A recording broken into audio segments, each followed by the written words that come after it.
I got 20 minutes, so this has got to be fast. I think 75% of the most successful filmmakers that you find have done one thing over and over and over again. You see, because they've figured out something that I think as artists and creatives, it takes some time and maturity to actually land in this place. What do I mean? Okay, so if you've seen the new F1 movie, right? Joseph something or the other, I can't say his last name, but he shot that, okay? Well, he didn't shoot it, he directed it. What did he make recently? So he made Spiderhead, he made Top Gun Maverick, he made Only the Brave, The Dig, Oblivion, okay? Tron Legacy in 2010. All right, these are all pretty well-known movies. I would say The Dig, Only the Brave be the two least well-known movies. But if you look at some of the shots, some of the storytelling tactics that they use in F1, you get the same kind of vibe from Top Gun. I don't think it's a mistake that Top Gun and F1 are very similar because Top Gun performs so freaking well. So if you like that American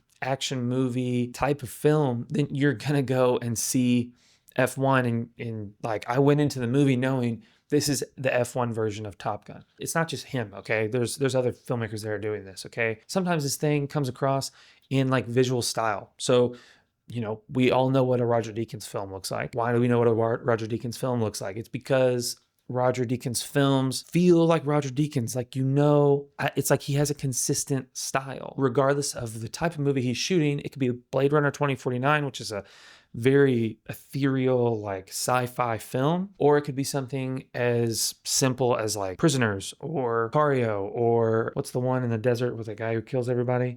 No Country for Old Men. Those movies, they all feel like Roger Deakins, but they're not all in the same setting. They're not even lending themselves to the same ideas and everything, but they all feel like Roger Deakins because of the consistent style. This is like the tip of the iceberg to this example. But it's not just in movies. There are people that are online making YouTube videos and they have the same style as well. Look at Danny Gewirtz. In the recent years, the most successful YouTube filmmaker, okay? He's not a YouTube filmmaker, but he makes a lot of YouTube videos and he is a filmmaker. He's the most successful one that we can point to. How did that happen though? Okay, he went and he made these spec ads or short films, and then he made a BTS video about them. Not just that, but each one of those short films or spec ads had a consistent style. It felt like a Danny Gewirtz film, and you see that even played out in his feature film. It's like just this consistency that he has found in his own style. But if you want to get into like the social media side of things, he's also found a consistent style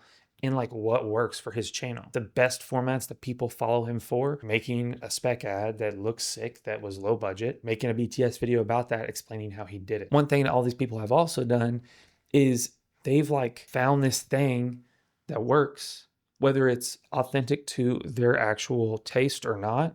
They've found something that works, and then they've done it over and over again. That's what I'm struggling with, okay? I don't know if as filmmakers, creatives in general, I don't know if we're shooting ourselves in the foot by being this like artistic, I want to experiment, I want to do new things, that mindset. I don't know, but it feels like we are, because I feel like the most successful people in the industry don't do that. Yeah, maybe they experimented for a while, but then once they find the thing that works, they just do that over and over again. I think you're lucky if you find the thing that works and it's actually authentic to you. Okay, so what am I trying to say? I think what I'm trying to say is this: creatives and filmmakers specifically that find something that works, if they continue to do it over and over again until it's tired. Those are like when you think about that idea and then look at the industry, everyone's done that. But like as a young creative, I've been doing this almost 10 years, okay? I don't want to do the same thing over and over and over again. Don't know why. I think it's something about the artistic mind that I feel the need to experiment. And once something shows signs of success, I don't want to do it anymore. And I think what I'm struggling with is like, am I shooting myself in the foot for having that approach? As filmmakers, if we find a niche or an industry that really seems to be profitable, are we shooting ourselves in the foot by not wanting to continue to do that industry? Perfect example is like wedding filmmaking, okay? Wedding filmmaking could be one of the most profitable niches of filmmaking that exists based on labor to revenue. You can make a ton of money doing wedding filmmaking, and you can work on the weekends, and you can edit a couple of days a week, and you can have a great life and make bukus of money. And I was kind of on that path like really early on, but then I just started to hate it. Why can't we just do the thing that works over and over and over again until it doesn't work anymore. Maybe this is too introspective, but I think I would venture to guess that maybe you've found yourself in kind of a similar situation. Like when something starts working, it suddenly becomes less appealing. From everything I've seen in the industry, we're shooting ourselves in the foot by doing that. This is where I've landed, okay? If you just want your filmmaking to be a creative expression, almost an experiment, don't make money from it. Rick Rubin says this. He says most like creatives would be better off getting a real job, a regular job, excuse me, and just doing their creative thing on the side, because then there's no pressure for that creative thing to provide money, so you can be genuinely creative. But if you're like me and you want to do your creative thing full time, like I'm a full-time filmmaker, I am thrilled that I get to do that. If you want to do that, there's going to be things that you're going to have to do repeatedly. And when you find something that works, and when I say works, I mean provides real value, most likely monetarily, but maybe in other realms as well. When you find something that works, you need to double down and keep doing that thing. If you want to do filmmaking or whatever it is that you do creatively, like for a living. You know, life is not all about maximizing shareholder value, like making money. It's not all about that. That's far from the truth.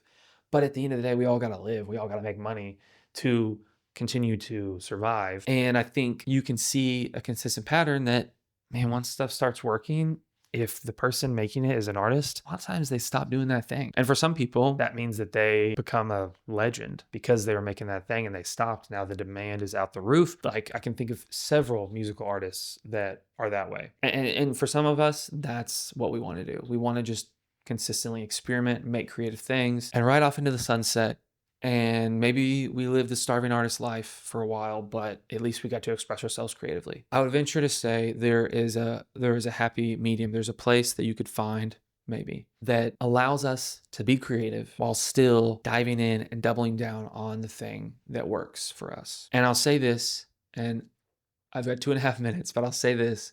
If you're not currently making the thing that you're passionate about, being creative in your own way, you're not going to do it when you find the thing that works. Let's wrap all this up into a nice bow. How do we respond to this problem? I think it's important to look and find the things that work. And if you want to be a filmmaker that makes money, or you want to be a creative that makes money from their creative craft, then find the thing that people value most about you. Just keep doing that thing. Like keep diving into that thing and becoming better and better at that area or that niche of your craft, while at the same time being creative on your own, making things just for you. And I think what you'll find, hopefully what we will find together, because I'm walking through this as we speak, we will find that the thing that performs the way we want it to perform, whether that's social media or money related or whatever it is, we're able to do that thing, enjoy doing it, but also know that it's just the engine that allows us to be creative. Kind of just live in that. Because the other option is just going and get a regular job, working at like a Starbucks or a finance firm or whatever it is that you want to do, and then doing your creative thing on the side. Those are the two options if you want to be a creative. You get to decide what you want to do. I'm choosing to do my creative thing to make money and doing my creative thing creatively, just however I want. I don't know if you struggle with this, but let me know in the comments if you do, because I think this is just something that as creatives, we're always going to have to wrestle with. And it's something I've been wrestling with right now. So yeah, I've got 30 seconds on this card. If you enjoyed this, let me know in the comments as well. And if you made it this far, thank you for watching. I really, really appreciate it. Here's a video that YouTube thinks you might like. Okay.